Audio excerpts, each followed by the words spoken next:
Michael Carter eased his truck into the gravel driveway, the wheels crunching softly beneath the weight of 12 years of absence. The old Carter family home stood just as it had the day they left, worn, weathered, but still standing, much like the memories trapped within its walls. Jason sat in the passenger seat, arms crossed, gaze locked onto the peeling paint of the front porch. "Feels smaller," he muttered. Michael killed the engine, resting his hands on the wheel for a beat, before exhaling. "Maybe we got bigger." Jason snorted, shoving open the door. "Yeah, or maybe this town just never grew up." They had been gone for over a decade, serving in the darkest corners of the world. Michael had been a Navy SEAL, operating behind enemy lines with precision and discipline. Jason had been a Green Beret, trained to dismantle entire war zones with nothing but strategy and sheer force. They had seen things most men couldn't stomach. And yet, standing on the doorstep of their childhood home, Michael felt a different kind of unease curling in his gut. This wasn't a war zone. This was home. And home was far more dangerous. The Crimson Suns made sure of that. The rusty barrel was exactly as they remembered, dimly lit, filled with the thick stench of sweat, beer, and cheap cigarettes. The kind of place where men came to drink away their regrets, and women learned how to spot trouble before it got too close. Michael and Jason weren't here to start anything. They just wanted a drink. But trouble had been waiting. They had barely stepped inside before they felt the weight of stairs pressing into their backs. A room full of white men, the kind who had been raised on hate, the kind who never had to hide it. At the bar, Cody Rollins leaned against the counter, smirking. "Well, well, well," Cody drawled, his voice thick with mockery. "Look who's crawled back to Maple Ridge." Jason ignored him, heading toward an empty booth, but Michael stayed still, reading the room. The tension was thick, electric. Cody wasn't just some drunk townie. He was the leader of the Crimson Suns, the town's white supremacist gang, a group that had buried themselves deep into the roots of Maple Ridge, controlling everything from law enforcement to local businesses. "You boys get lost on your way back to the jungle?" Cody grinned, his friends laughing behind him. Michael forced a smile, calm, measured. "Just grabbing a drink, Cody." "Yeah?" Cody took a sip of his beer, slow and deliberate. "Funny as 'cause last I checked, we don't serve traitors here." Jason stilled, fingers curling into fists, 12 years of discipline strained against instinct. Michael shot him a warning glance. "Not here, not now." Cody smirked, sensing the restraint. He took a step closer, voice dropping to a whisper. "You know," he said, tilting his head, "your mom used to make real good pie. Shame what happened to her." Jason moved so fast, the bar stool nearly toppled. Michael caught him just in time, gripping his shoulder hard. "Not here," he repeated, his voice like stone. Cody laughed, stepping back. "That's right. Keep that dog on a leash, Mikey." Michael's jaw clenched, but he didn't take the bait. He simply turned, pulling Jason with him. But they weren't fools. They knew this wasn't over. Not even close. By the time they got home, it was past midnight. The humid Alabama air pressed heavy against their skin as Michael stepped onto the porch. And then he saw it. A wooden sign nailed to their door. 3 words painted in red. "Get out now." Jason exhaled slowly. "They move. Fast." Michael pulled the sign down, eyes scanning the darkness. The street was empty, but he knew better. "They move first," Michael corrected. "But we move smarter." Jason cracked his knuckles, a slow grin forming. "Good. I was starting to get bored." Michael tossed the sign aside and stepped into the house. Let them come. They had no idea who they were dealing with. The air in Maple Ridge carried a weight that morning, thick, oppressive, and humming with tension. The sun had barely risen, yet news had already spread like wildfire. Darnell's shop was gone. Michael and Jason stood in the wreckage of Darnell's hardware and supply, watching the last embers smolder in the debris. The front windows had been shattered, the shelves inside charred black, and the entire roof had collapsed inward. The scent of burnt wood and melted plastic mixed with the crisp morning air. And yet there were no sirens, no firefighters, no police officers taking statements, just silence, just fear. Darnell himself stood at the edge of the destruction, shoulders hunched, his aged face creased with a mixture of anger and resignation. He was a man in his 60s, a pillar of the community, a man who had lived long enough to see too many nights like this. Michael approached him, careful. "Uncle D," he said softly. Darnell didn't look at him, didn't take his eyes off the rubble. His whole life's work turned to ashes overnight. Jason clenched his fists. This was the son's. "Of course it was," Darnell muttered, voice flat. "And what good's it gonna do knowing that?" Jason's jaw tightened. You could what?" Darnell finally turned to look at them, and there was something in his gaze that cut deeper than any insult. "Start a war," he scoffed, shaking his head. "Boy, you think you're the first ones to fight them." Michael swallowed the anger rising in his throat. "No," Darnell continued, shaking his head. "You ain't. And you won't be the last, neither. But you ain't gonna win by throwing fists in the dark." Michael met his gaze. "Then, how do we win?" Darnell studied them for a long moment before sighing. He reached into his jacket pocket and pulled out a small folded piece of paper. Without a word, he handed it to Michael. Michael unfolded it. It was a list. Names, dates, people who had stood against the Crimson Suns, and every single one of them was either missing or dead. That night, Michael and Jason sat in their childhood home. The list spread between them on the dining table. The house was dark, the only light coming from a single lamp, casting long shadows across the room. "Mom's name is on here," Jason said quietly. Michael exhaled sharply, gripping the edge of the table. Martha Carter. Their mother had been a fighter. She had never let the town break her down, and it had cost her everything. Jason sat back, rubbing his hands over his face. 12 years, man. And this place is still the same. Nothing's changed. Michael's eyes darkened. "Then we change it," Jason scoffed. "How?" "Walk into the sheriff's office and ask them to be nice." Michael leaned forward. "Number, we do it the way we were trained." Jason frowned, but Michael's gaze was sharp, dangerous. Jason knew that look. It was the look Michael wore before a mission. The Crimson Suns weren't just a group of racists looking for trouble. They were organized, deeply embedded in the town's power structure. If Michael and Jason wanted to take them down, they needed information. That night, Jason hacked into the town's security system. It was shockingly easy. The police weren't exactly high-tech. What they found made Michael's blood run cold. The security footage from Darnell's store had been erased.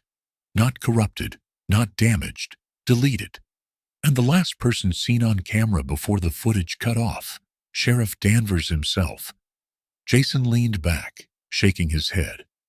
"You know what this means, right?" Michael nodded grimly. "Yeah. The police aren't just ignoring the Suns. They're working with them." The next morning, Michael and Jason woke up to a banging on their front door. Michael opened it to find a young black boy, no older than 10, standing barefoot on their porch, his lip busted open, eyes wide with fear. "Y'all gotta come," the boy gasped, clutching his side. Michael crouched, hands on the kid's shoulders. "Whoa, slow down. What happened?" The boy gulped. It's my brother, Jalen. They took him. Michael and Jason exchanged a look. Who? Jason demanded. The boy swallowed. The Crimson Sons. Jalen was 16. A quiet kid. A good kid. And now, he was missing. Michael and Jason drove fast, the old pickup rattling down the dirt roads, toward the last place Jalen had been seen, the outskirts of town, near an abandoned gas station. When they arrived, the place was silent. Too silent. Jason scanned the area, sharp. This is a trap. Michael's stomach tightened. He already knew. But they couldn't walk away. Jason reached for his gun. All right, let's do this. Michael exhaled. No backup. No plan. Just instinct and training. They stepped into the darkness. The moment they entered the gas station, they knew it was too late. The lights snapped on, blindingly bright, and they were surrounded. A dozen men stepped from the shadows, all wearing the Crimson Sons emblem. At the center of them stood Cody Rollins, smirking. Well, well, Cody drawled, flipping a knife between his fingers. Looks like the Carter boys finally came out to play. Michael's jaw clenched. Where's Jalen? Cody grinned. Oh, he's around. But see, here's the thing. This ain't about that kid. Jason tensed beside him. Then what the hell is this about? Cody tilted his head. It's about you two. See, we don't take kindly to folks coming back here, thinking they can stir up trouble. Michael's fingers twitched, waiting, calculating. Cody stepped closer. Now, I could just put a bullet in you both and call it a night. But where's the fun in that? Michael felt the shift in the room. They were going to attack. Now Cody smirked. So, how about this? Michael moved, fast. Before Cody could finish his sentence, Michael's fist connected with his jaw, sending him sprawling. And just like that, the fight began. Jason grabbed the nearest man and slammed his head into the counter. A shotgun went off, missing Michael by inches. Michael ducked, grabbing a bar stool and driving it into a man's ribs. Jason twisted out of a chokehold, snapping a man's wrist before sending him flying into a shelf. The room exploded into violence, bodies slamming against walls, fists connecting with flesh, 2 against 12. And yet, the Crimson Sons were losing. Michael and Jason weren't just fighters. They were soldiers, elite, lethal, unstoppable. One by one, the Sons hit the ground. And then, a gun clicked. Michael turned just in time to see Cody, bleeding, furious, aiming a pistol at Jason's head. That's enough, Cody growled. Michael froze. The fight wasn't over yet. The barrel of Cody Rollins' pistol gleamed under the fluorescent lights. Jason stood motionless, his chest rising and falling steadily, his eyes locked on the gun aimed at his head. Michael didn't move, his mind calculating every possible move. The gas station was a battlefield littered with unconscious bodies, Crimson Sons groaning in pain on the floor. But Cody was still standing, and he had the upper hand. Michael's fingers twitched near his belt. He could feel the weight of his hidden knife pressed against his hip. He had one shot. One moment. Cody smirked.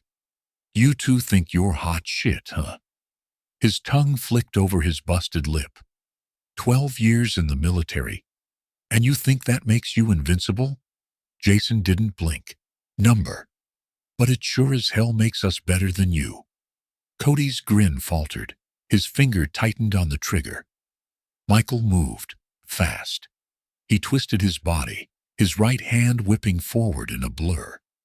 The blade left his grip like a bullet, slicing through the air, straight into Cody's forearm. Cody screamed. The gun clattered to the ground. Jason lunged, his fist colliding with Cody's jaw so hard, it sent the gang leader crashing into a rack of motor oil. Michael was already moving before Cody hit the ground. He kicked the pistol across the floor, then grabbed Jason by the arm. We need to go. Now. Jason hesitated, breathing hard. His fists clenched. He wanted to finish this. But Michael shook his head. Not like this. Jason exhaled sharply and nodded. They ran. They burst through the back door of the gas station and into the darkened alley, their boots pounding against the wet pavement. Behind them, Cody's furious shouts echoed through the night. Find them! Kill them! Michael and Jason ducked low, moving swiftly through the back streets of Maple Ridge. They knew this town. They knew its shadows, its blind spots. The sound of pickup trucks revving in the distance sent a chill down Michael's spine. The Sons were mobilizing. Jason clenched his jaw. They're hunting us. Michael nodded. Good. Let them. Jason glanced at him. What the hell does that mean? Michael's expression was stone cold. It means it's time to set the trap. They made it back home undetected, slipping through the back door of their childhood house. Inside, the list Darnell had given them was still on the table. The names of every person who had stood against the Crimson Sons before them. Most were dead. Michael stared at it for a long moment before turning to Jason. If we're gonna take these bastards down, he said, we need proof. Jason ran a hand through his hair. The police won't do shit. Danvers is in their pocket. Michael's eyes darkened. Then we don't go to the police. Jason frowned. Then who? A voice cut through the room. Me. Both brothers spun around, hands instinctively reaching for their weapons. A woman stepped out of the shadows. Elena Rodriguez. She was dressed in black, her dark eyes sharp and unyielding. A journalist, a fighter, a woman who had spent years exposing corruption in the South. And now, she was standing in their kitchen. Michael narrowed his eyes. How the hell did you get in here? Elena smirked. You boys aren't as quiet as you think. Jason crossed his arms. What do you want? Elena's smirk faded. To bring these bastards down? She tossed a USB drive onto the table. Michael picked it up, frowning. What's on this? Elena's jaw tightened. Everything. Michael plugged the USB into his laptop. The screen flickered to life, revealing dozens of hidden files, photos, videos, and documents, footage of Crimson Sons, members meeting with Danvers, cash exchanges, drug deals, beatings, murders. Jason let out a low whistle. Holy shit. Elena folded her arms. I've been gathering this for years, but I never had the manpower to take them down. She met their eyes. Now, I do. Michael clenched his jaw. We can't just hand this to the FBI. We need more. Jason leaned forward. We need to hit them where it hurts. Elena raised an eyebrow. And where's that? Michael's expression was ice cold. Their money. The Crimson Sons didn't just survive on racism and fear. They were a business, drug trafficking, arms dealing, extortion. And all of it ran through one place. A warehouse on the outskirts of town. Jason cracked his knuckles. So, we shut them down. Michael nodded. We go in. We take their ledgers. And we expose everything. Elena frowned. That's the suicide. Jason grinned. Only if we get caught. The night air was cold and thick with humidity as Michael, Jason, and Elena crouched in the shadows outside the warehouse. Jason tapped into his laptop, hacking the security cameras. All right, we got 6 guards inside. Standard rotation. Armed. Michael checked his weapons. We do this quiet. No bodies unless necessary. Jason smirked. Define necessary. Michael sighed. Just don't kill anyone unless you have to. Cash exchanges, drug deals, beatings, murders. Jason let out a low whistle. Holy shit. Elena folded her arms. I've been gathering this for years, but I never had the manpower to take them down. She met their eyes. Now I do. Michael clenched his jaw. We can't just hand this to the FBI. We need more. Jason leaned forward. We need to hit them where it hurts. Elena raised an eyebrow. And where's that? Michael's expression was ice cold. Their money. The Crimson Sons didn't just survive on racism and fear. They were a business, drug trafficking, arms dealing, extortion. And all of it ran through one place, a warehouse on the outskirts of town. Jason cracked his knuckles. So we shut him down. Michael nodded. We go in. We take their ledgers. And we expose everything. Elena frowned. That's suicide. Jason grinned. Only if we get caught. The night air was cold and thick with humidity. As Michael, Jason, and Elena crouched in the shadows outside the warehouse, Jason tapped into his laptop, hacking the security cameras. All right, we got 6 guards inside. Standard rotation, armed. Michael checked his weapons. We do this quiet. No bodies unless necessary. Jason smirked. Define necessary. Michael sighed. Just don't kill anyone unless you have to. Elena pulled a small pistol from her jacket. I hope you two know what you're doing. Michael smirked. We always do. They moved like ghosts, slipping through the warehouse perimeter unnoticed. Inside, Crimson Sons members laughed and smoked, unaware that death had just walked through the door. The cold barrel of a gun pressed against Michael's temple. Sheriff Danvers grinned, his finger resting lightly on the trigger, savoring the moment. Around him, at least a dozen Crimson Sons had their weapons trained on Michael, Jason, and Elena. You boys had a good run, Danvers mused, stepping forward. I'll admit, I thought you'd be smarter than this. Michael stayed calm, his breathing even. He could feel Jason tensing beside him. Fists clenched so tightly, his knuckles turned white. Elena, standing between them, barely moved. But Michael knew. She was calculating, just like he was. Danvers tilted his head. So, tell me, Carter boys, did you really think you could take us down? A couple of washed-up military types playing hero? Jason smirked. Actually, he said, we're not playing. Then, all hell broke loose. Michael moved first, a quick twist of his body, dislodging the gun from Danvers' grip before the sheriff could fire. Jason dropped low, grabbing a nearby crate and hurling it at the nearest gunman, knocking the man off his feet. Elena, faster than anyone expected, drew her pistol and fired 2 precise shots, shattering the warehouse's overhead fluorescent lights, plunging the room into near darkness. Chaos erupted.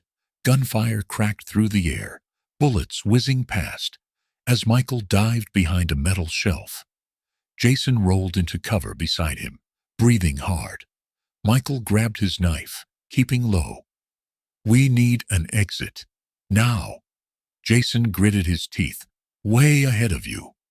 From his pack, Jason pulled out a small EMP device, a modified version of what they'd used in the military. He flicked the switch. A burst of white noise filled the warehouse. The lights flickered, security systems shut down, and radios crackled into static. The Crimson Sons panicked. Michael and Jason didn't hesitate. They struck fast, taking out one man, then another. Gunfire flashed, illuminating their movements in bursts of light. Elena took down a guard with a precise strike to the throat, then grabbed a metal pipe, swinging it into the ribs of another. Exit's clear, she shouted. Michael shoved Jason forward. Move! They sprinted through the narrow warehouse corridors, dodging bullets, leaping over fallen bodies. Behind them, Danvers' furious voice echoed, Shoot them! Shoot them all! They barely made it out of the warehouse before the entire gang regrouped. Michael and Jason burst into the open air, lungs burning, the cold Alabama night wrapping around them. Then they heard it. Engines roaring, tires screeching. A convoy of Crimson Sun's trucks sped toward them. Jason cursed. They're not letting us go. Michael's mind worked fast. To their left, a row of abandoned shipping containers. To their right, a drainage tunnel leading under the old railway. Michael pointed. Tunnel, now! They ran. Bullets kicked up dust as the gang opened fire. Elena was the first to slide down the slope, disappearing into the dark tunnel. Jason followed. Michael dove in last, just as a shotgun blast exploded above his head. They hit the ground hard, the tunnel swallowing them in darkness. Jason exhaled sharply. That was close. Michael nodded, listening. Above them, tires skidded to a stop. The gang was searching. Elena pulled out her phone, whispering, "We need to disappear." Michael agreed. But first, they needed a plan. Hiding deep in the tunnels, they assessed their situation. Elena pulled up the files from the warehouse on her phone. "This isn't just a gang," she murmured, eyes scanning the data. "They're running weapons, drugs, even human trafficking." Jason tensed. "That's bigger than we thought." Michael's jaw tightened. "And Danvers is protecting them." Elena looked up. "If we expose him, we can bring the whole operation down." Michael shook his head. "Not yet. We don't just need proof. We need power." Jason frowned. "What do you mean?" Michael's voice was calm, deadly. "I mean, we take back this town." Jason's eyes darkened. He knew what Michael meant. They weren't just going to expose the Crimson Suns. They were going to destroy them. It started with small strikes. Michael and Jason moved in the shadows, sabotaging supply runs, taking down low-level gang members one by one. Elena used her media connections, feeding the first wave of evidence to a few trusted journalists. The Crimson Suns started getting nervous. Then, Jason made his move. One night, he snuck into Danvers' personal office and found the smoking gun. A ledger listing payouts from the gang to the town's politicians, judges, even the police force. Jason grinned. "This is it." Michael nodded. "Then, it's time to end this." Michael, Jason, and Elena released the files. Within hours, the town exploded. Protests broke out. People finally saw the truth, that the men sworn to protect them had been the real enemy all along. The FBI launched an investigation. Danvers panicked, and the Crimson Suns. They wanted revenge. The cold barrel of a gun pressed against Michael's temple. Sheriff Danvers grinned, his finger resting lightly on the trigger, savoring the moment. Around him, at least a dozen Crimson Suns had their weapons trained on Michael, Jason, and Elena. "You boys had a good run," Danvers mused, stepping forward. "I'll admit, I thought you'd be smarter than this." Michael stayed calm, his breathing even. He could feel Jason tensing beside him. Fists clenched so tightly, his knuckles turned white. Elena, standing between them, barely moved. But Michael knew. She was calculating, just like he was. Danvers tilted his head. "So, tell me, Carter boys, did you really think you could take us down? A couple of washed-up military types playing hero?" Jason smirked. "Actually," he said, "we're not playing." Then, all hell broke loose. Michael moved first, a quick twist of his body, dislodging the gun from Danvers' grip before the sheriff could fire. Jason dropped low, grabbing a nearby crate and hurling it at the nearest gunman, knocking the man off his feet.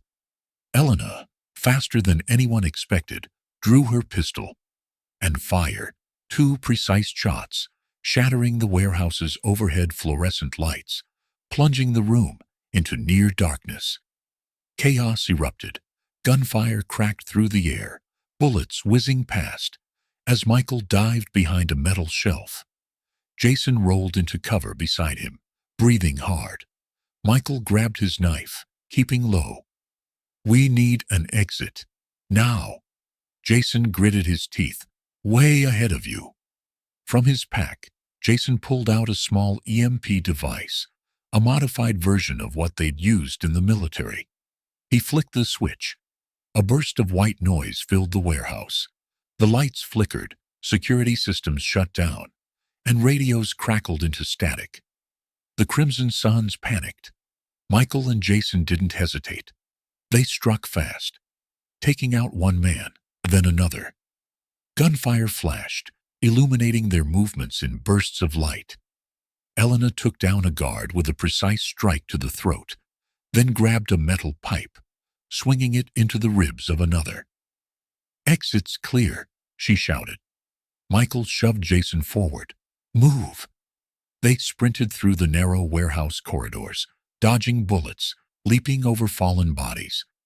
Behind them, Danvers' furious voice echoed, "Shoot them! Shoot them all!"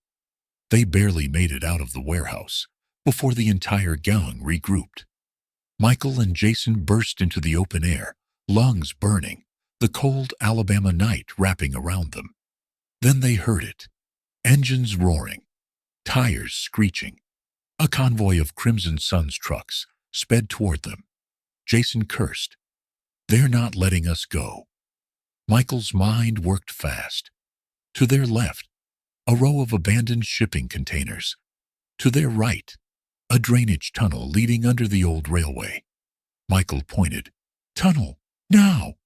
They ran. Bullets kicked up dust as the gang opened fire.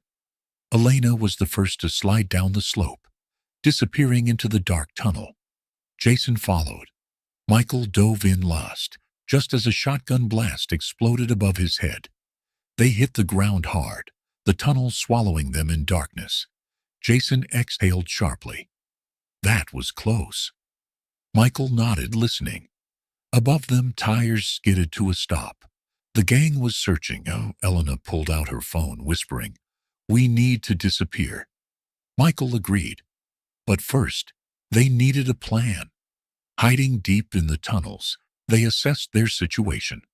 Elena pulled up the files from the warehouse on her phone. "This isn't just a gang," she murmured, eyes scanning the data.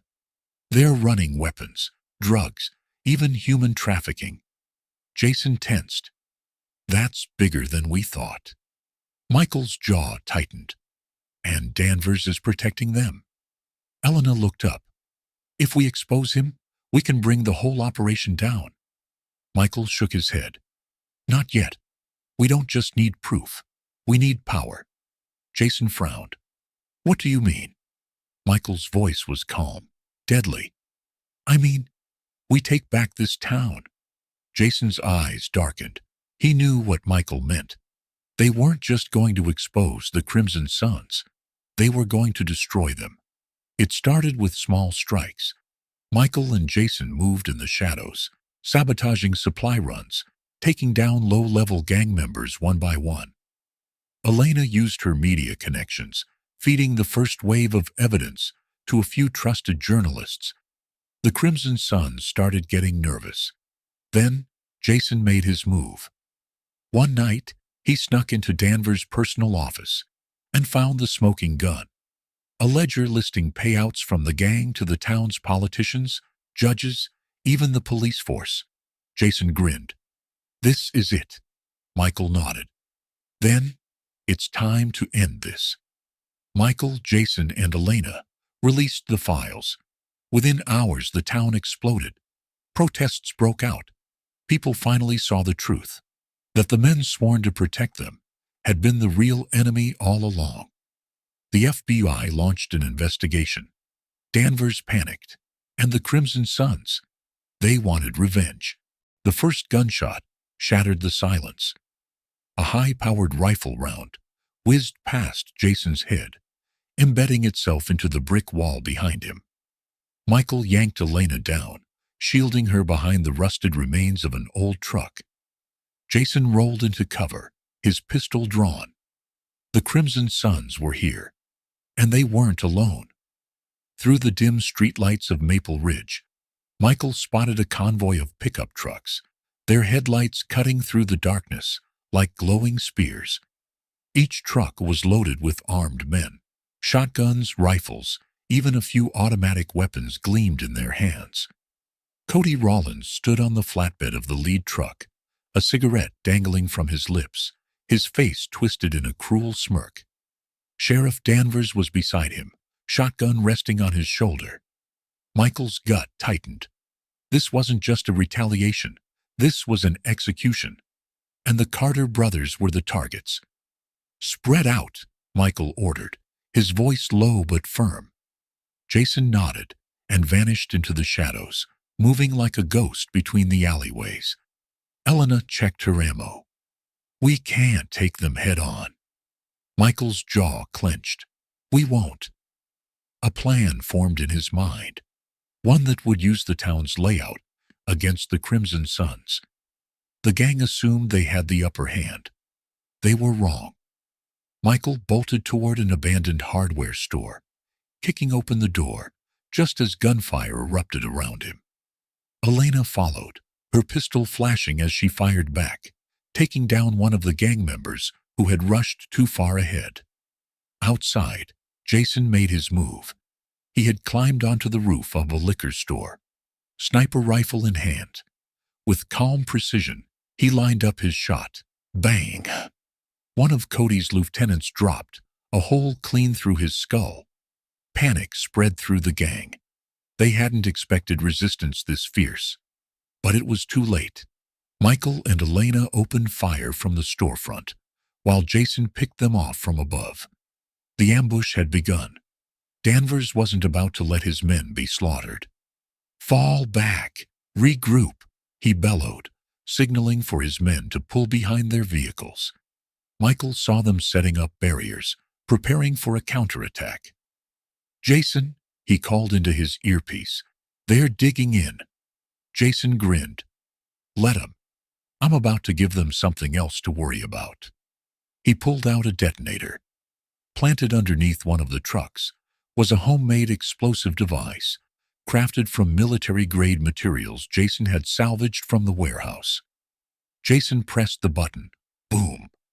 The truck erupted into flames, debris flying in every direction. Crimson Sons screamed, some thrown backward from the blast. The gang's formation shattered. Michael and Elena rushed forward, taking advantage of the chaos. Michael disarmed one of the gang members, twisting the shotgun from his hands before delivering a bone-crushing punch to his jaw. Elena took down two more, using her speed and agility to weave through their ranks, her knife flashing under the moonlight. But then, a second wave of gang members arrived, armed to the teeth. A sudden burst of machine gun fire forced Michael and Jason to retreat. From the chaos, Cody Rollins emerged, his gun trained directly at Elena. "Drop your weapons," he barked. Elena froze. Before Michael could react, two gang members grabbed her, yanking her arms behind her back. "Michael," she shouted. Michael's heart pounded. "Give up now," Cody sneered, "or I'll put a bullet in her head." Jason, still on the rooftop, lined up a perfect shot. But Michael raised his hand, signaling him to stop. Cody saw it. He laughed. "Oh, you ain't gonna do it, are you? You're scared I'll kill her." Michael gritted his teeth. Cody leaned in closer to Elena, whispering loud enough for Michael to hear. "You know, she's kinda cute. Maybe I'll keep her around for a while." Michael saw red. Before anyone could stop him, he moved, fast. In a blink, he closed the distance between them, grabbing Cody's gun hand and twisting it until bones snapped. Cody screamed. Michael drove his elbow into the side of Cody's head, sending him crashing into the pavement. Elena, despite being restrained, stomped on one of her captor's feet, using the distraction to break free. Gunfire erupted again, forcing them to scatter. Michael grabbed Elena's wrist. "Run!"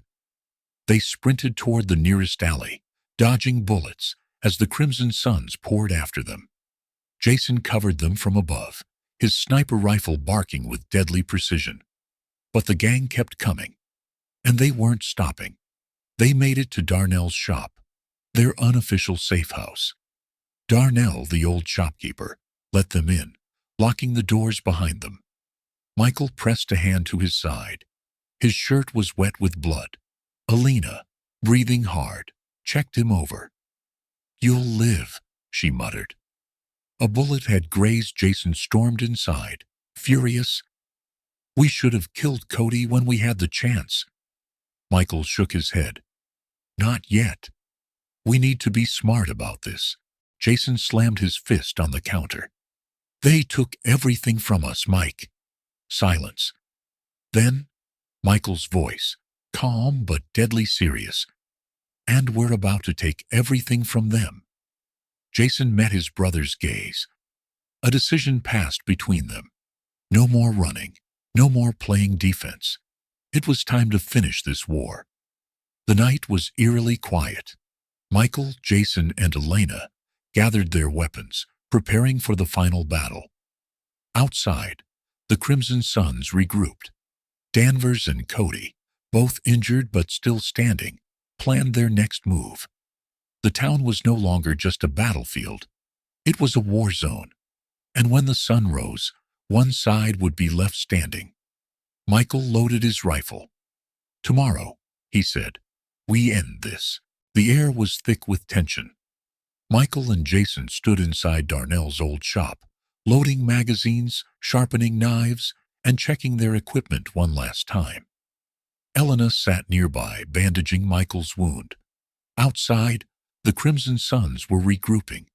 They had been humiliated in the last fight, and now they were coming back with everything they had. This wasn't just about racial hatred anymore. This was war. A war for control. A war to decide who would rule this town. Michael tightened his grip on his rifle. "We end this tonight," he said. Jason nodded. One way or another. They couldn't take on the Crimson Sons head-on. Not with their numbers. But Michael had spent years in the Navy SEALs. Jason had survived countless missions as a Green Beret. They knew how to fight against a larger enemy. "You sure this will work?" Elena asked, her voice tight with concern. Michael gave her a sharp nod. "It is too." The plan was simple. Phase 1, lure them. In Phase 2, divide them. Phase 3, take them down, one by one. Jason grinned. Classic guerrilla warfare. Elena wasn't convinced. "And if they catch us before we can execute it?" Michael cocked his rifle. "Then we improvise." The Crimson Sons moved like a swarm. Their trucks rumbled down the empty streets, headlights cutting through the darkness. Armed men walked alongside them, shotguns, AR-15s, and hunting rifles at the ready. Cody Rollins rode in the lead truck, his arm still bandaged from his last fight with Michael. Beside him, Sheriff Danvers sat silently, his face cold as stone. Cody lit a cigarette. "Kill the Carter brothers. Burn the whole damn town down if you have to." Danvers didn't respond. This wasn't about justice anymore. It was about eliminating threats. As the trucks approached Darnell's shop, the first explosion went off. Boom! A fireball erupted from the gas station nearby, shaking the ground. Flames engulfed one of the trucks, sending armed men flying through the air. Panic. Confusion. Michael and Jason had just set the battlefield on fire. Gunfire exploded through the night. Michael and Jason moved like shadows, weaving between alleys, taking out gang members with military precision. Jason snapped a man's neck with a quick, brutal twist. Michael stabbed another in the gut, muffling his scream before lowering him silently to the ground. From a rooftop, Elena picked off targets with a sniper rifle, her shots clean and deadly. One by one, the Crimson Sons fell, but they kept coming. More trucks, more men, more firepower. And then, the police arrived. But they weren't here to help. They were fighting for the Crimson Sons. Danvers stepped out of his cruiser, raising a megaphone. "This is Sheriff Danvers. Drop your weapons and surrender, or we will open fire." Michael cursed under his breath. This was worse than they thought. The entire police force was in on it. Jason gritted his teeth. Then we take them down too. Michael nodded once. Let's finish this. They had to change plans. There was no escaping the town anymore. No reinforcements coming. It was just them, against the entire system. Jason pointed toward the old steel factory on the edge of town. That's where they keep their guns, right? Michael nodded. And their money. Jason smirked. Then, that's where we make our stand. Michael and Jason led the Crimson Suns straight to the warehouse, dodging gunfire, throwing Molotovs, and laying down suppressing fire. By the time they reached the factory, half the town was in flames. The warehouse was fortified, stacked with weapons and supplies. It was their best chance at holding out. They barricaded the doors, took positions and waited. Outside, Cody and Danvers pulled up. Cody spit on the ground, lied him up. Men poured out of trucks, unloading everything they had on the warehouse. Bullets ripped through windows, walls splintered, the air filled with smoke and gunpowder. Inside, Michael reloaded his rifle. This is it, he muttered. Jason grinned. Good. I was getting bored. The doors burst open. The Crimson Suns rushed in, and the Carter brothers went to work. Hand-to-hand combat. Knife fights, gunfire at close range. Michael broke a man's arm, stealing his shotgun and blasting another straight in the chest. Jason dodged a knife attack, countering with a brutal elbow to the throat, crushing his attacker's windpipe. Elena fought from the catwalks above, dropping explosives onto the men below. Bodies piled up. But Michael knew they couldn't hold forever. They had to take out Cody and Danvers. Now Cody realized they were losing. He grabbed Danvers and made a run for it, heading toward the back exit. Michael saw them. Jason, take care of the rest. Jason nodded, still fighting off the last few gang members. Michael chased Cody and Danvers through the factory, dodging flames and collapsing beams.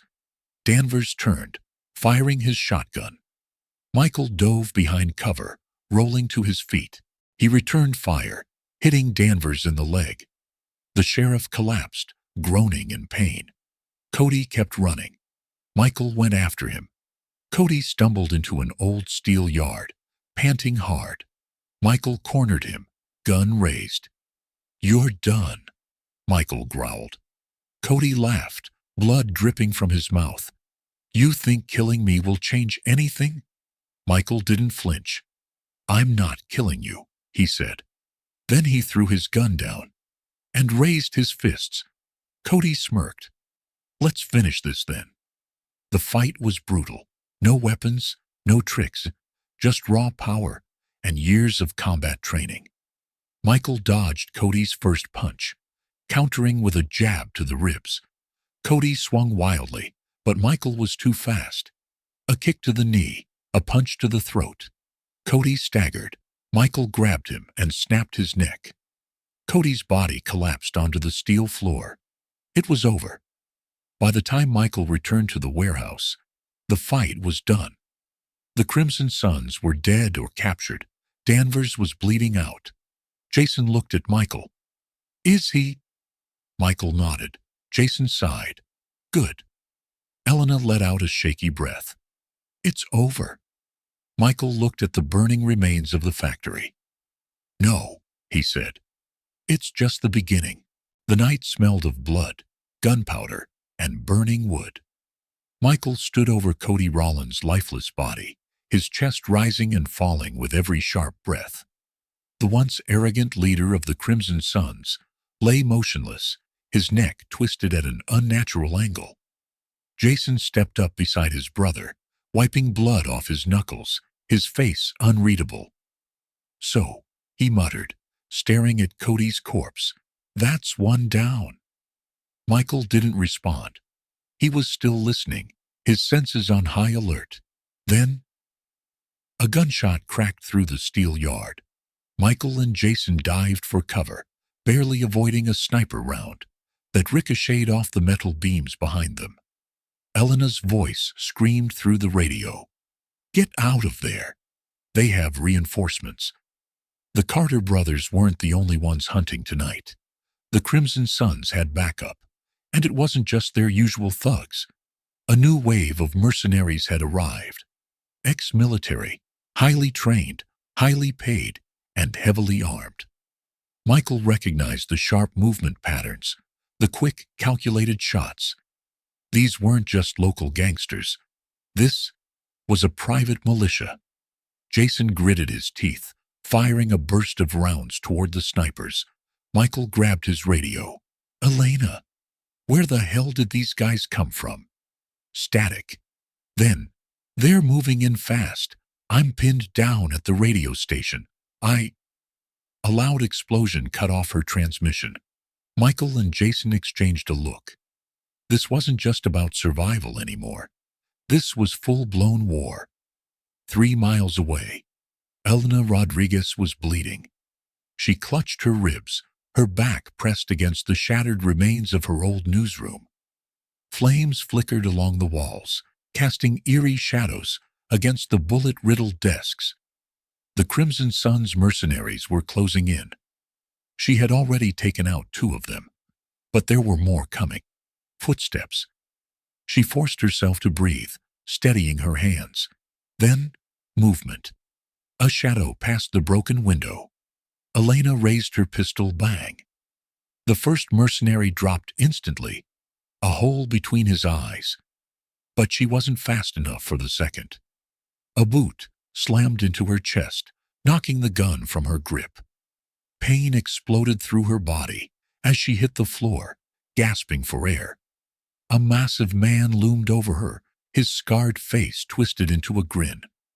"You're one stubborn bitch," he growled, raising his knife. Elena spat blood, defiance in her eyes. "If you're gonna kill me," she whispered, "you better do it quick." The man laughed. But then, a bullet tore through his skull. He collapsed instantly, revealing Jason Carter, standing in the doorway, gun smoking. "Yeah," Jason muttered, helping Elena up. "She's not dying tonight." Michael covered their escape, taking down 2 more snipers before sprinting toward Jason and Elena.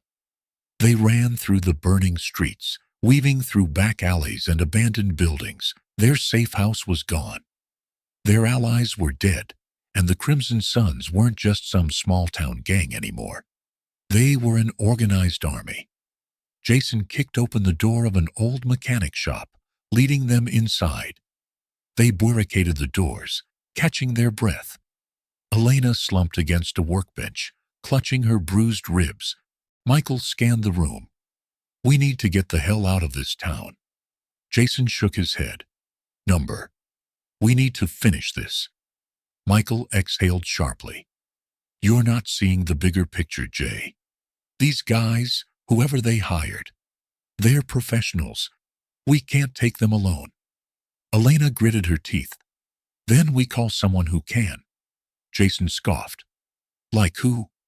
"The cops. They're all on the payroll." Michael's eyes darkened. "Not the cops," he said. "The people Cody was afraid of?" Jason frowned. "Wait, you mean?" Michael nodded. "We're bringing the FBI into this." Michael didn't trust many people, but there was one man he knew would answer his call. Special Agent Thomas Grayson, a man who had chased white supremacist groups for years, only to find his cases buried by corrupt officials. Michael dialed his number, his fingers tight around the burner phone. It rang twice. Then, "Carter? Didn't expect to hear from you again." Michael cut to the chase. "I have a town overrun with white supremacist terrorists, a police force working for them, and a militia that just tried to kill us.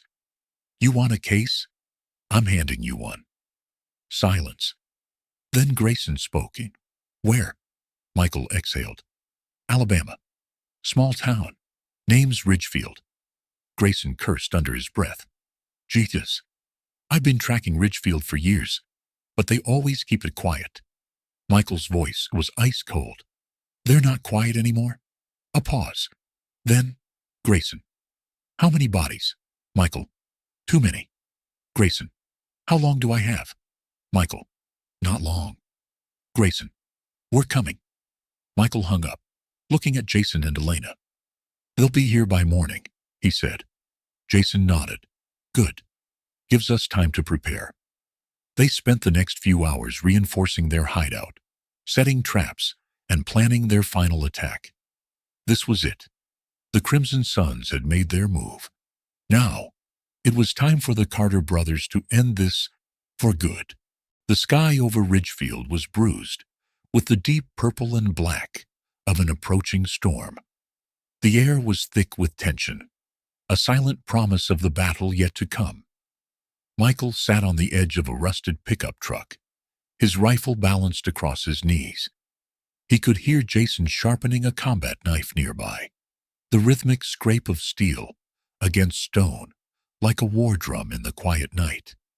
Elena, still bruised but determined, hunched over a laptop, scanning the surveillance feeds they had hacked from the Ridgefield Police Department.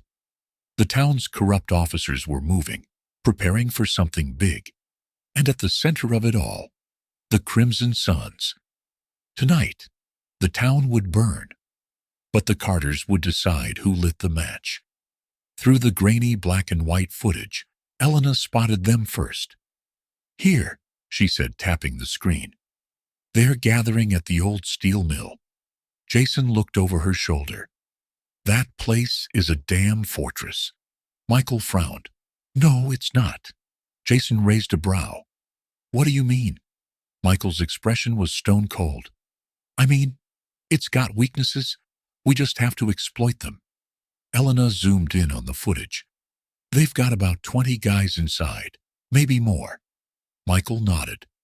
Then we'll need to hit them fast and hard. Jason cracked his knuckles. Now we're talking. But Elena wasn't convinced. There's something else, she said, her voice tight. Michael and Jason exchanged a glance.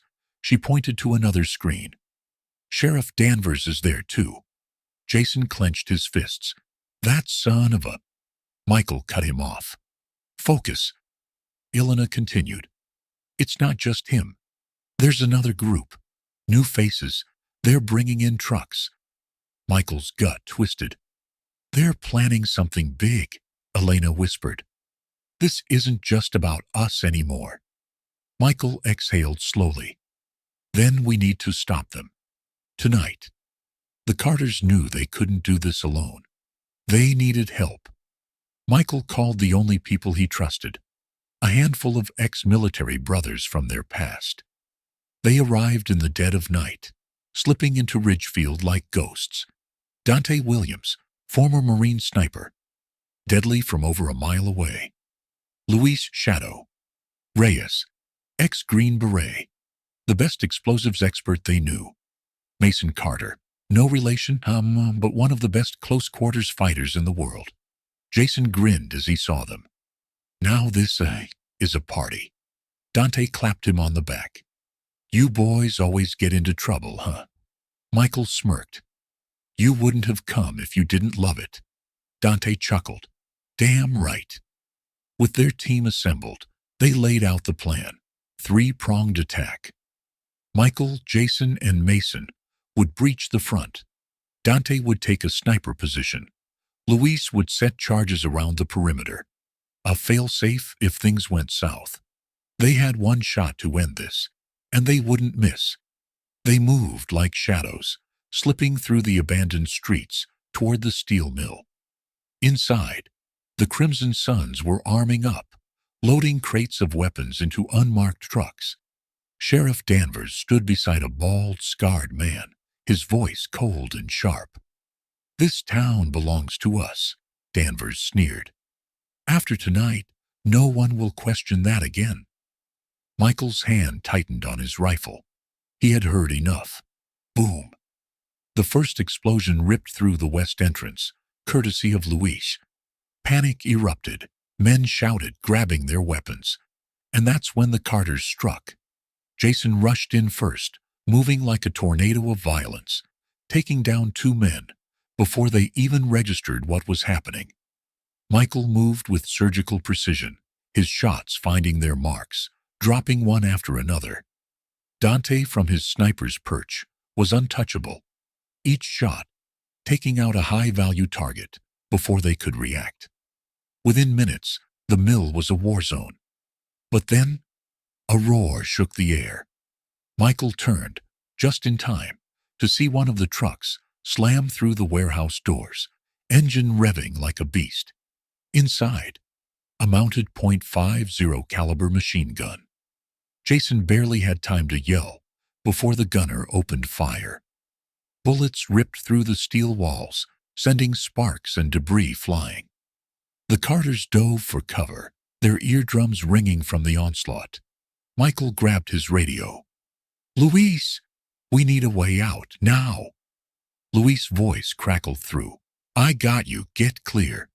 Michael and Jason sprinted toward the back, dodging bullets and flames, and then, boom! The second explosion ripped through the eastern wall, throwing bodies and debris into the air. Michael and Jason barely made it out before the entire mill collapsed behind them. The gunfire stopped. The Michael smoke nodded, settled, scanning the darkened horizon. Was silence. Because somewhere out there, the Crimson Suns Danvers was still breathing. Many were dead, and the Carter brothers were fleeing into the night. They weren't done. Their empire in not ruins. By a long shot. Sheriff Danvers, gone. He had slipped away in the chaos, but Michael knew this wasn't over. Not yet. Elena, bloodied but alive, stepped up beside them. "That was insane," she breathed. Jason grinned, wiping soot from his face. "Yeah? Well, it's not over yet."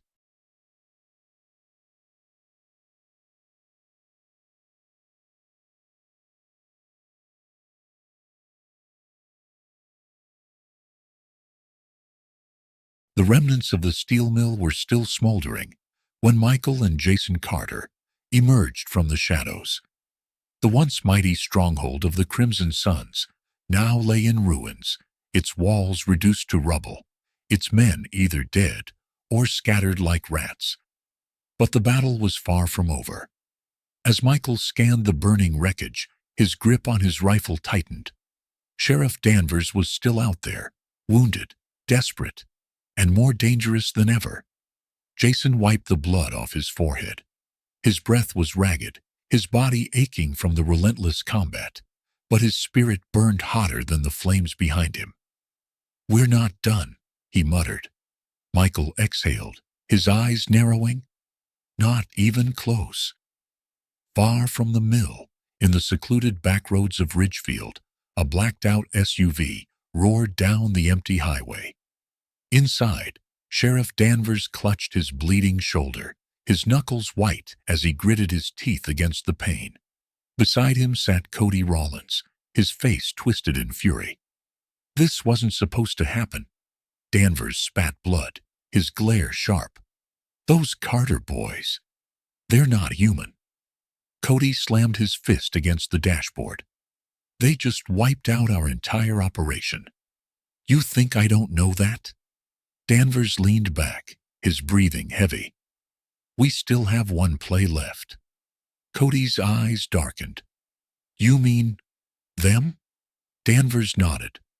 "Call our friends in the state capitol. It's time to show these Carter boys what happens when you go against the system." Cody smirked, pulling out his burner phone. "Consider it done." As dawn broke over Ridgefield, the town was in chaos. The news of the Crimson Sun's downfall spread like wildfire. Some celebrated, others feared what would come next. And in the heart of it all, Michael and Jason Carter stood as the town's only defenders. At Darnell's shop, now half burned from the attacks, a small group of survivors gathered. Elena, Mason, Luis, Dante, and a few brave locals who refused to back down. They were exhausted, bruised, but still standing. Darnell, his old hands shaking, looked up at Michael. "They're gonna come back." Michael nodded. "Let them." Jason cracked his neck. This time we finish it. Elena, still watching the surveillance feeds, suddenly froze. You're gonna want to see this, she murmured. Everyone gathered around the screen, and what they saw chilled them to the bone.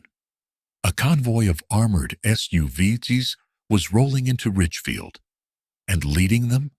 Federal agents. Michael's jaw clenched. What the hell is this? Elena zoomed in on the screen, her hands shaking. That's not just any task force. That's the Special Tactical Response Unit. Jason frowned. Never heard of them. Dante, the former Marine sniper, cursed under his breath. Because they don't officially exist. Luis added, they're ghosts. They only get called in when the government wants something done quietly. Elena looked at Michael, her voice barely above a whisper. They're here for you. Minutes later, the town's main street was blocked off. Sheriff Danvers, now patched up and wearing a smug grin, stepped out of one of the SUVs, flanked by a dozen heavily armed operatives. A bullhorn crackled. Michael and Jason Carter. A voice boomed.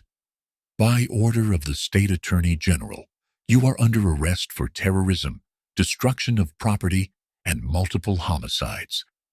Jason let out a dry laugh. You've got to be kidding me. Michael's fists clenched. They're flipping this on us. Elena swore. This is a setup. From across the street, Danvers smirked. You boys really thought you could take down the Crimson Suns and walk away clean? He sneered. You declared war on our way of life. Now, you pay the price. Jason's hands twitched toward his holster. We should put a bullet in his head. Michael held him back. Not yet. As Danvers and his federal allies moved forward, the residents of Ridgefield began to emerge from their homes, one by one. First Darnell, then Mrs. Lewis, then entire families. Within minutes, hundreds of Ridgefield's black residents stood together, facing down the corrupt forces that had tormented them for decades. Danvers hesitated. Michael seized the moment. He stepped forward, his voice booming with authority. You call us terrorists? He said, his eyes burning with fury. We fought for this country. We bled for it. And you dare call us the enemy? Danvers opened his mouth to speak, but Michael cut him off. We protected this town when you let it rot, he continued.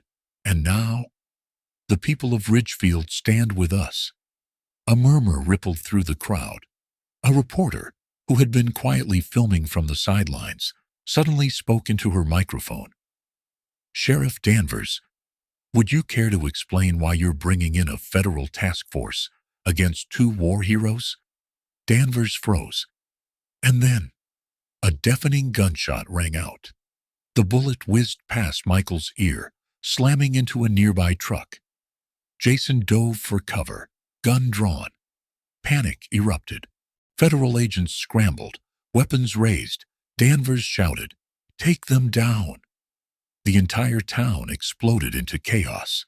Michael and Jason moved like lightning, taking down agents with precision strikes. Dante sniped from a rooftop, picking off the enemy. Luis hurled a flashbang, blinding the incoming reinforcements, and then Danvers made a run for it. Jason saw him bolt down the alleyway. I got him, he growled. Michael grabbed his arm. We got him. The battle raged behind them. But the Carter brothers had only one target. Sheriff Danvers ran like a hunted animal, but he was bleeding, slowing down. They cornered him in an abandoned warehouse, the walls dripping with rust and decay. Danvers spun around, gun shaking in his grip. This town belongs to me, he hissed. Michael and Jason closed in. No, Michael said, voice like thunder. It belongs to the people. Danvers snarled, raising his gun. Bang! A single shot, a single thud, and Ridgefield was free. The corrupt officials fell one by one. Elena's report exposed everything.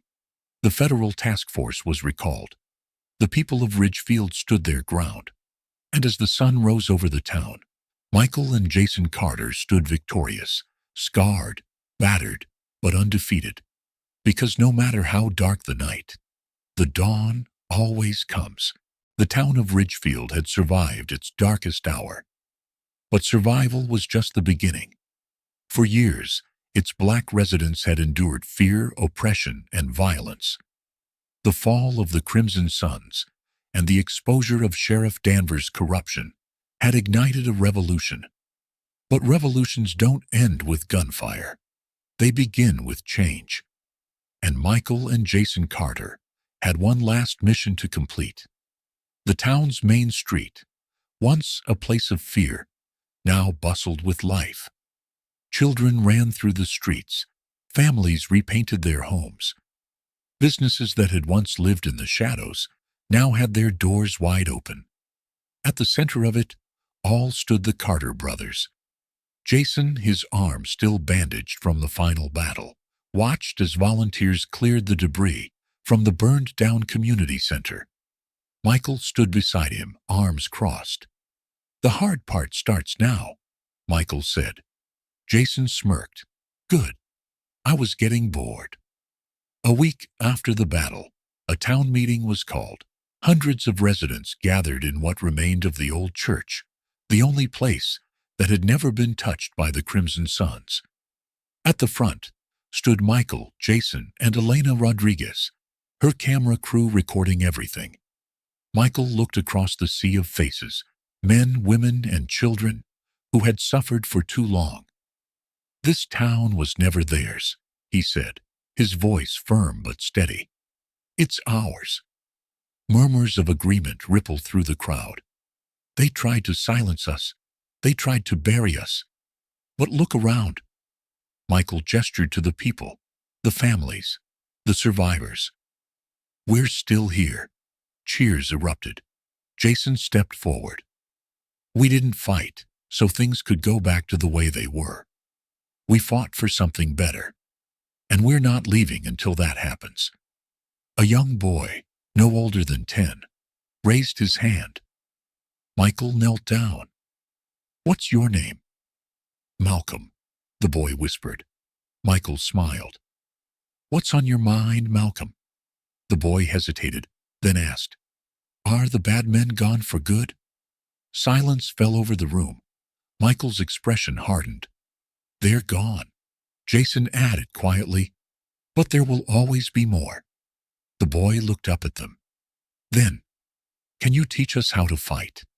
The room froze. Elena's camera zoomed in, capturing the raw emotion on Michael's face. He turned to Jason, and in that moment, they both knew. This was their next battle. 3 months later, the center finally opened. Not just a self-defense school, but a sanctuary. A place where kids, teens, and even adults could learn, heal, and reclaim their strength. The first class had 20 students. By the second week, 50. By the end of the first month, 200. Jason stood at the front of the training room, watching a group of teenagers practicing their drills. Eyes up, hands tight. Keep your stance balanced. Michael entered, tossing a clipboard onto a desk. "We just got a donation," he said. Jason wiped the sweat from his forehead. "From who?" Michael handed him a note. Jason read it, his expression shifting. "Anonymous donor.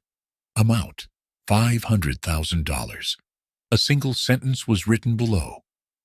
"This is only the beginning. Stay ready." Jason exhaled sharply. "Looks like someone's watching us." Michael's eyes darkened. "We always knew this wasn't over." Jason nodded. "Then, let's keep building." That evening, after the last student left, Malcolm stayed behind. Michael found him practicing punches in front of the mirror. Michael crossed his arms. "Still here?" Malcolm didn't stop. "I want to get stronger." Michael watched for a moment. Then he stepped forward. "All right, show me what you've got." Malcolm swung. It was sloppy, off balance, too weak to cause real damage. Michael knelt beside him. "You know what makes a good fighter?" he asked. Malcolm shook his head. Michael tapped his temple. "Not this." Then he pointed at Malcolm's heart. "This." Malcolm frowned. "I don't get it." Michael smiled. "You will." He stood up. "Now, try again." Malcolm took his stance, and for the first time, his fists were steady. Word of the Carter Training Center spread far beyond Ridgefield. Young men and women came from other towns, other states, wanting to learn from the two warriors who had taken on an army and won. The media called them heroes, but they never wanted to be. They were soldiers, and their war was far from over.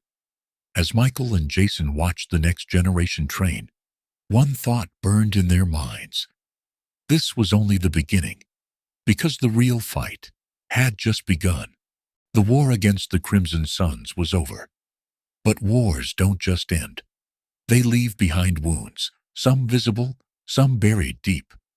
And in the quiet of Ridgefield's so-called peace, Michael and Jason Carter could feel it. A storm was coming. It started small. A black sedan parked across the street from the Carter Training Center. Unmarked. Tinted windows. The kind of car that stayed too long, but never did anything. Jason noticed it first. "See that?" he muttered, tossing a towel over his shoulder as he stood beside Michael. Michael, who had been watching a group of kids practice their footwork, didn't look up. "I've seen it 3 times this week," Jason continued. Now Michael turned. "License plate?" Jason smirked. "Swapped every time." Michael exhaled slowly. "I'll handle it." That night, Michael parked his truck a few blocks away from the sedan and waited. Hours passed. Then, at exactly 2:14 a.m., 2 men exited the vehicle and walked toward a rundown building across the street. Michael moved silently, sticking to the shadows. He didn't follow them inside. He didn't need to, because the second the door shut, he heard it. A radio transmission, faint but clear. "The assets have stabilized. Prepare for extraction." Michael froze. Assets? Extraction? The words echoed like a gunshot in his mind. Something was happening. Something bigger than Ridgefield. And he and Jason were about to find themselves right in the middle of it. Elena Rodriguez had been investigating corruption for years. But this was beyond anything she had ever uncovered. Sitting at her desk, she stared at her laptop screen, heart pounding. The documents she had just decrypted weren't just about the Crimson Suns. They detailed a nationwide network, a system of white supremacist groups, corrupt officials, and underground militia cells operating in at least 15 states. And Ridgefield? It was just one piece of the puzzle. Elena grabbed her phone and dialed. Michael answered on the first ring. "You need to see this," she whispered. The next morning, Michael and Jason sat in Elena's apartment, staring at the files she had printed out. It was worse than they thought. The Crimson Suns weren't acting alone. They were funded, supplied, and protected by something far more powerful. A name kept appearing in the documents: Orion Initiative. Jason tapped the page. "What the hell is this?" Elena shook her head. "I don't know yet. But what I do know is," her voice wavered, "they're watching us." Michael stiffened. "What do you mean?" Elena turned her laptop toward them. On the screen was a live security feed, a camera outside her apartment building. And standing there, staring directly into the lens, was a man in a suit, expressionless, motionless. Then, as if knowing they were watching, he smirked and cut the camera feed. That night, an envelope was slipped under their door. Inside was a single card, a time, a place, no name. Michael flipped it over. Scrawled in red ink was one sentence: "You should have left Ridgefield." Jason clenched his jaw. "They want us to come to them." Michael tucked the card into his jacket. Then let's not keep them waiting. The meeting spot was an abandoned train yard on the outskirts of town. Michael and Jason arrived at midnight, weapons hidden but ready. 3 black SUVs waited, and standing in front of them was the man from the security feed. Tall, pale, suit pressed perfectly. He smiled. "Mr. Carter," he greeted. "Both of you." Michael crossed his arms. "You have my attention." The man's smile didn't fade. "Good, because we have a proposition for you." Jason scoffed. "We're not interested." The man chuckled, shaking his head. "Oh, but you will be." He stepped closer. "Us. The Orion Initiative is not your enemy. Us. In fact," he gestured at the brothers, "you're exactly the kind of men we like to recruit." Silence. Then Michael laughed, a deep, dangerous laugh.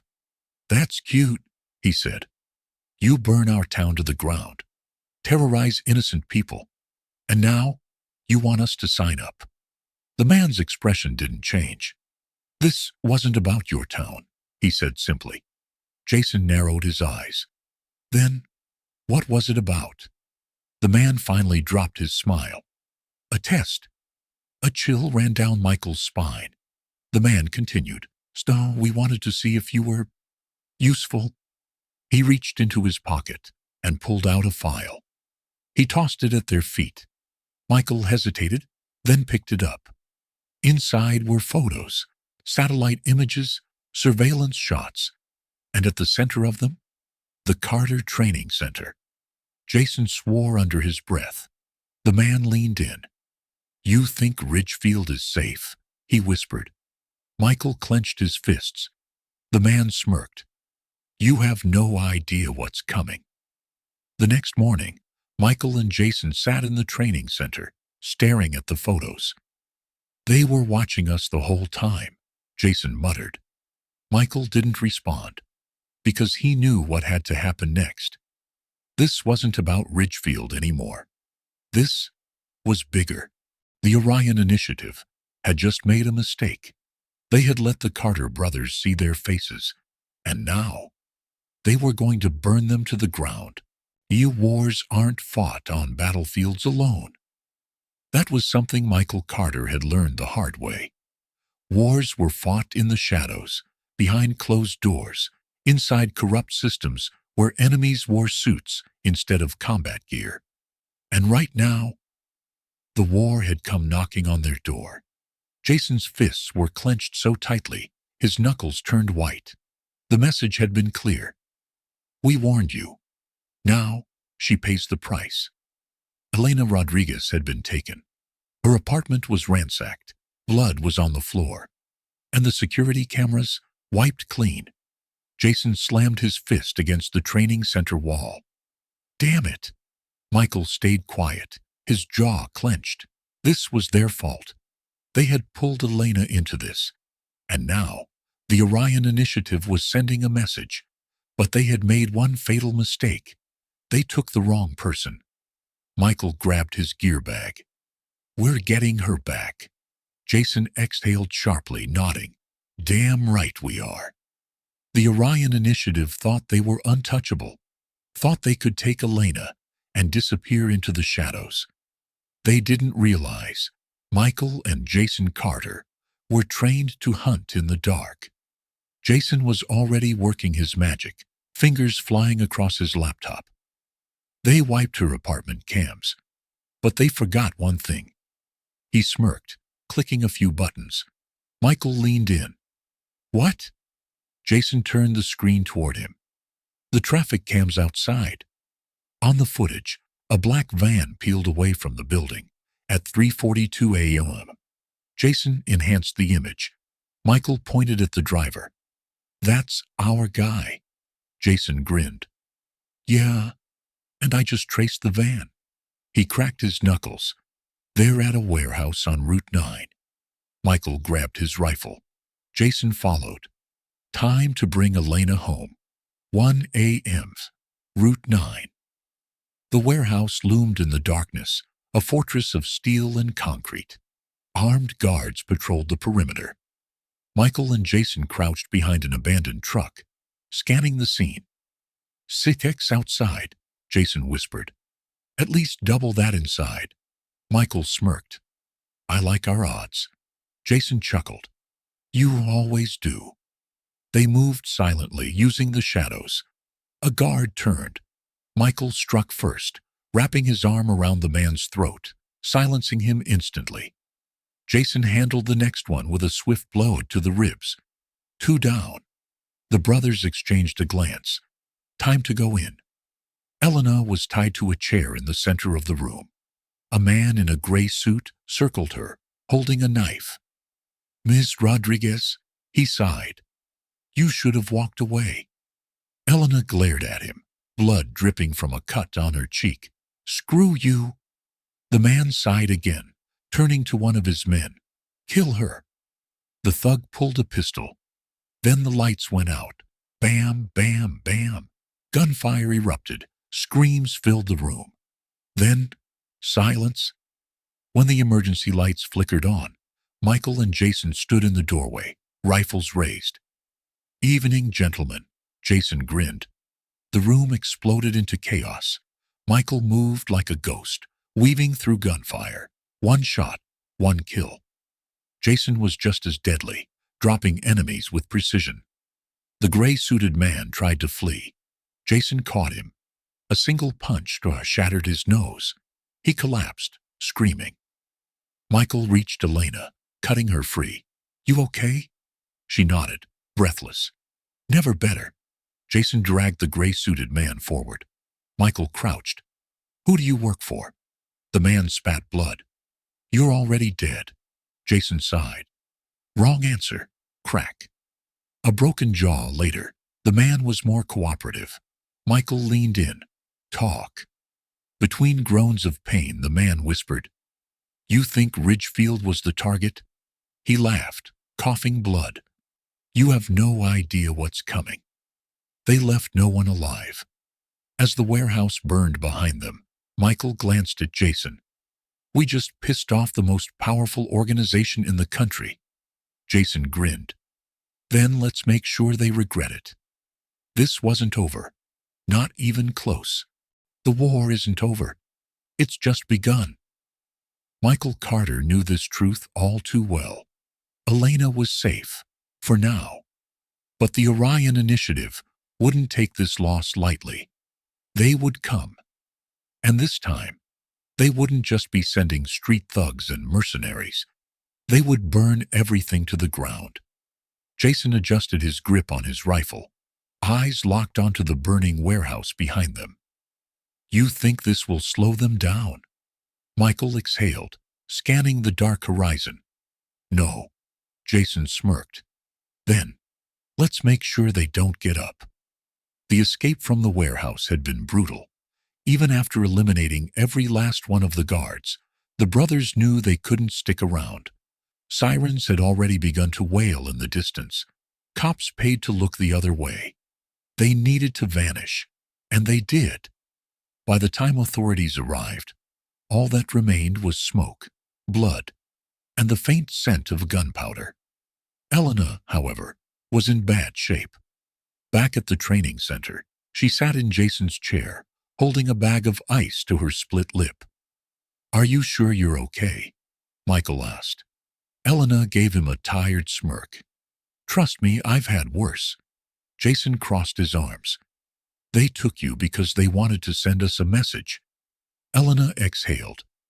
They didn't just take me. They were waiting for me. Someone leaked my location. Michael and Jason exchanged a glance. There was a rat in Ridgefield, and they were going to find him. Jason worked through the night, hacking through encrypted files, backtracking communication logs, and decrypting security feeds. Michael made calls to people he didn't want to call. Old allies, old enemies, anyone who had ears inside the Orion Initiative. By dawn, Jason finally looked up from his screen, eyes bloodshot. I got him. Michael leaned in. Jason tapped the screen. Sheriff Danvers. Michael's jaw clenched. That bastard! It had been Danvers all along. Every move they made, every step they took, he had been feeding their intel straight to Orion. Jason cracked his knuckles. Time to pay him a visit. The sheriff's office sat at the heart of Ridgefield, a symbol of corruption disguised as law and order. Michael and Jason walked through the front doors like ghosts of war. Deputies froze. One reached for his radio. Jason had him disarmed and unconscious in seconds. Michael moved straight for Danvers' office. The door burst open. Sheriff Danvers flinched, reaching for his pistol. Michael had a knife to his throat before he could blink. "You sold us out." Danvers swallowed hard. "I don't know what you're talking about." Jason slammed a file onto the desk. Security footage, bank transactions, calls to the Orion Initiative. Danvers went pale. Michael pressed the knife, just enough for a thin line of blood to appear. "Who else is working with you?" Danvers trembled. "You don't get it. This is bigger than Ridgefield. You kill me, and you'll wish you were dead too." Jason smirked. "Good thing we don't scare easy." Michael's grip tightened. "Tell us everything." Danvers coughed, eyes darting around the room. Then, in a hoarse whisper, he told them what they didn't want to hear. The Orion Initiative wasn't just a crime syndicate. It was an entire network. Politicians, law enforcement, corporate executives. They didn't just control Ridgefield. They owned the country. And the brothers had just declared war on them. Danvers chuckled weakly. "You think you won? You think burning that warehouse meant anything?" He leaned in, grinning despite the knife at his throat. "You just pissed off the people who run the world." Michael met his gaze. "Good." Sheriff Danvers' body was found the next morning. A single bullet to the head. No witnesses, no suspects. Just a message. The war wasn't over. It was just beginning. The town of Ridgefield had always been a battleground. But tonight, it was a war zone. Michael and Jason stood on the rooftop of their training center, scanning the horizon. The air was heavy, thick with the kind of silence that only came before bloodshed. Elena sat on a crate nearby, reloading a magazine. Her fingers moved with practiced efficiency, but Michael could tell. She was scared. "We don't have much time," Jason muttered, adjusting the scope on his rifle. Michael nodded. "Then, let's make every second count." Because they weren't just fighting for themselves anymore. They were fighting for Ridgefield. And they weren't leaving until this war was over. It started with a single gunshot. Then, another. Then, chaos. The Crimson Suns and the Orion Initiative descended upon the town like a storm of violence and fury. Bullets tore through the streets. Windows shattered. Fire spread through the buildings like an uncontrollable beast. Michael and Jason moved like ghosts in the battlefield, striking fast, hard, and without mercy. Jason disarmed a gunman, flipped him over a car hood, and sent him crashing through a storefront. Michael took down two men with brutal precision, dodging a knife strike and slamming his elbow into his attacker's throat. Elena moved like a shadow, using cover to take out targets from afar. But for every man they took down, 3 more took his place. They were outnumbered, and time was running out. Michael saw him through the flames. Cody Rollins, the man who started all of this. The leader of the Crimson Suns stood at the center of the chaos, a cold smile on his face as he watched Ridgefield burn. Jason cracked his knuckles. "I'll handle him." Michael nodded. "Make it count," Jason charged. Jason and Cody met in the middle of the war zone, fists flying, bones cracking, blood spilling. It wasn't just a fight, it was an execution. Cody was fast, brutal, a killer. But Jason was a soldier. And soldiers didn't lose. With a roar, Jason slammed Cody into the pavement, landing a final devastating punch to his skull. Cody didn't get back up. It was over. But the battle wasn't done. Michael still had one last enemy to face. Sheriff Danvers had been eliminated, but someone far worse had taken his place. The true leader of the Orion Initiative. Michael found him in the mayor's office, waiting. A man in a tailored suit, cold eyes, a smile sharper than a knife. "You've done well," the man said, "but you've made a mistake." Michael raised his gun. "And what's that?" The man leaned forward. "You think this war ends with me?"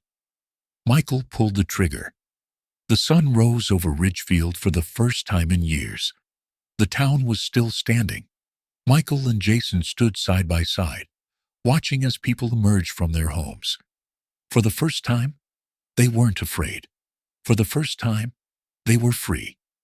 Elena walked up beside them. "What now?" Michael exhaled. "Now we rebuild." Jason smirked. "And if anyone else wants to try us?" Michael's gaze hardened. "They'll wish they hadn't." The smoke had barely settled. The streets of Ridgefield were littered with the scar of battle. Shattered windows, burnt-out cars, and bloodstains that would take more than just rain to wash away. But the most important thing? The town still stood. Michael and Jason Carter walked down the main road, surveying the damage.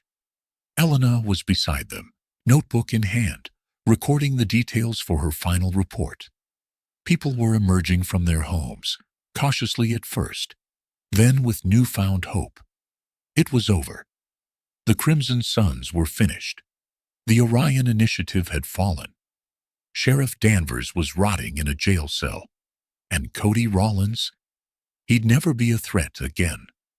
But as Jason turned to Michael, he could see the exhaustion in his twin's eyes. Because the battle might have ended. But the war, it was far from over. Rebuilding Ridgefield wasn't just about fixing buildings. It was about healing wounds that ran deeper than brick and mortar. Michael and Jason rallied the community, organizing supply lines, working with construction teams, and ensuring that no family was left to fend for themselves. Elena's article had gone viral, bringing national attention to Ridgefield's corruption and the racial violence that had plagued the town for years. Government agencies arrived. Investigators launched probes, and for the first time in decades, the town was fighting back. But not everyone was happy about it. Not all members of the Crimson Suns had been caught. Some had gone into hiding. Some still lurked in the shadows. And some wanted revenge. Late one night, Jason caught sight of a familiar figure lurking near the ruins of their training center. A former Crimson Suns enforcer.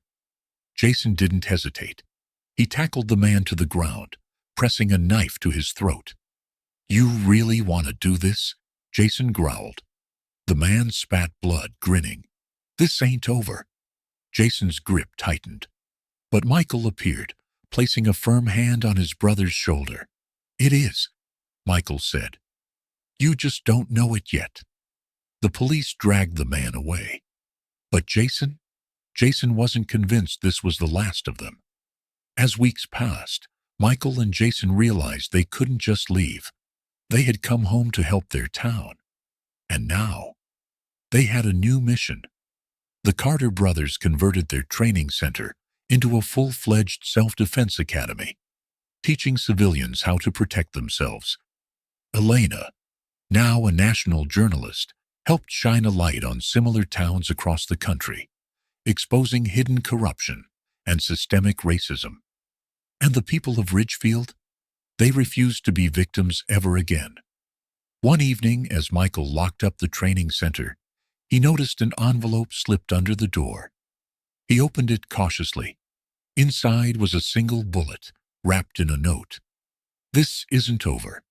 Michael clenched his jaw. They had won the battle. But the war was just beginning. Well, what do you think? After everything the Carter brothers went through, do you think their fight is really over? Or is this just the beginning of something even bigger? Drop your thoughts in the comments below. And if you love this story, make sure to hit that subscribe button and turn on notifications so you never miss what's coming next. Because trust me, the next story will leave you speechless. Stay tuned, blast off.